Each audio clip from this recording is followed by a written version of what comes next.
네, 안녕하세요 여러분들, 만능사주입니다. 자, 이번 영상에서는 이제 지난 영상에서도 했었던 얘기에 이어지는 편인 살인마 사주문서 컨텐츠 그 9번째 시간인데요. 이번 영상에서 알아볼 살인마는 이제 뭐 뉴스에서 많이 나왔던 적이 없었던 것 같은데, 뭐 이게 이 사건이 이제 제가 지금 이 영상을 찍고 있는 시간을 시점으로 1년 정도밖에 안 됐네요. 보성 어부 살인 사건의 거의 뭐 최고령 사형수인 이제 오종근님이라는 분의 사주를 분석을 해보면서 이분이 정말로 그런 뭐 살인마적인 사주를 뭐 갖고 있는 건지 그런 걸 알아보는 시간 가져보도록 하겠습니다. 일단은 이제 이번 영상부터는 제가 워낙에 그런 뭐 살인마들이 살인을 저지르기 굉장히 쉬운 시기, 뭐 상관 페인이라든지 여기 적어놓은 것처럼요, 그리고 제극인 뭐 그런 것들, 그런 것들에 대해서 이제 설명을 이제 이전 1편에서부터 쭉 많이 해왔기 때문에 공통적인 게 되게 많이 나올 거거든요. 그래서 그런 용어들에 대한 전문 용어적인 거에 대한 설명은 최대한 생략을 하면서 나가도록 하겠습니다. 자, 일단 이분의 오종근님의 사주를 보시면은 일단 이 무토 그리고 미토로 정제, 편제, 재성이 굉장히 많아요. 일단 재성 혼잡이 돼 있죠.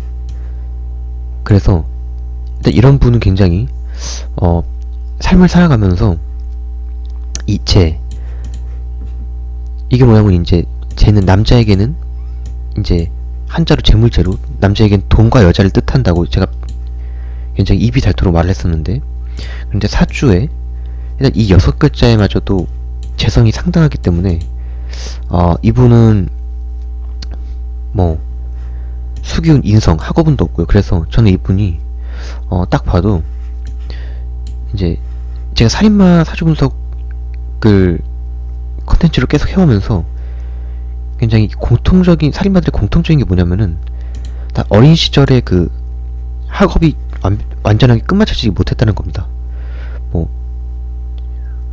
우리가 흔히 말하는 이제 약간 기본적인 그런 학업 과정들이 있잖아요.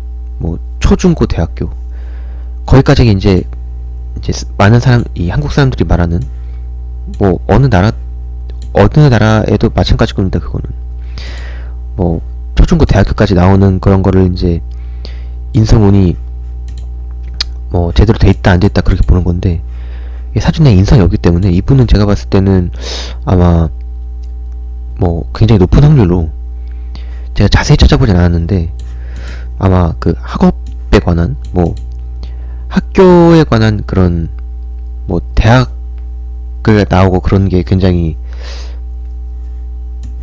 쉽지 않았겠다라고 볼 수가 있고, 그리고 제가 아까 전에도 계속 말을 했듯이 이 재성이 굉장히 많기 때문에 이 사주 내에 그런 한 가지 십성이 너무 많아도 사실 없는 거랑 똑같거든요. 근데 재성이 제가 아까 전에 말했듯이 남자에겐 돈과 여자를 뜻한다고 했으니까 굉장히 항상 돈과 여자를 갈망을 하지만 정작 그렇게 뭐 갈망하는 만큼 그렇게 돈과 여자를 많이 취할 수 있는 상황이 아니었겠다. 그래서 지금 여기 이 보성 어부 살인 사건에 대해서 간단하게 설명해드리자면은, 이제 이분이 살인 그런 거를 저지르기 시작한 때가 2007년 8월 31일인데 이때 당시에는 69세셨는데 이제 이 오종근 이분의 직업은 어부였고, 그래서 뭐 어부 살인 사건이라고 말을 하는 거고, 이분이 전라남도 보성으로 여행을 온 만 19세의 대학교 신입생 커플을 자신의 배에 태운 거죠. 뭐 관광을 시켜주겠다 뭐 그런 말 같지도 않은 이유로 태웠겠죠. 그리고 근데 그게 여성을 성추행하기 위해, 사실 목적은 그거였다. 여성을 성추행하기 위해서 같이 온 남성을 먼저 바다로 밀어 숨지게 하고, 그리고 저항하던 여성도 바다에 빠뜨려 살해를 했다. 그리고 이어서 2007년 9월 25일에도 똑같은 방법으로 20대 여대생 2명도 살해를 했다. 그래서 이 모든 일이 일어난 게 2007년이잖아요, 이분한테. 그래서 2007년 이분에게 도대체 어떤 해이길래 이런 일들을 벌였나 알아봤더니 2007년 세운에 이분이 정해세운으로 들어옵니다. 이 일을 시작한, 이 사례를 시작한 이 때가요. 근데 2007년에 나오는 천간 지지글자를 파헤쳐보니까 천간의 정화 상관으로 들어오고 지지의 해수 정인으로 들어옵니다. 그래서 제가 이전 영상들에서도 항상 말했었던 살인마가 이 살인적인 생각을 시작하거나 그리고 살인 실제를 시작하는 그런 시기들 중에 대표적인 시기 중에 하나인 상관폐인의 시기로 접어든다. 제가 상관폐인은 뭐라 했죠? 이 상관은 자신의 입장에서 굉장히 천방지축적이고 통제가 안 되는 그런 굉장히 좀 통제가 안 되는 남자아이 같은 그런 십성 중에 하나인데, 근데 정의는 이제 나를 잡아주는 인성, 인내심이라 그랬죠. 근데 이게 상관폐인이 돼버리면, 이 상관폐인이 살인마 같은 분한테 들어가 버리면, 이게 상관폐인이라는 게 이 정인이 그런 상관의 부정적인 것을 잡아주는 거여서 일반인한테는 굉장히 좋은 것이 되지만 살인마 같은 사람한테는 이 상관폐인이라는, 뭐 사실 일반인과 논리가 반대로 돌아가는 사람들이잖아요.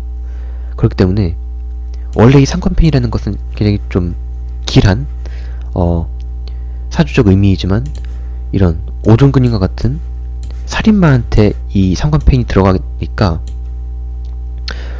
오히려 이 상관을 잡아줘야 할 정인이 이제 자신을 잡아주지 못하고 상관만 날뛰게 되어서 이러한 상관폐인의 시기에 이런 살인을 저질렀다 라고 볼 수 있습니다.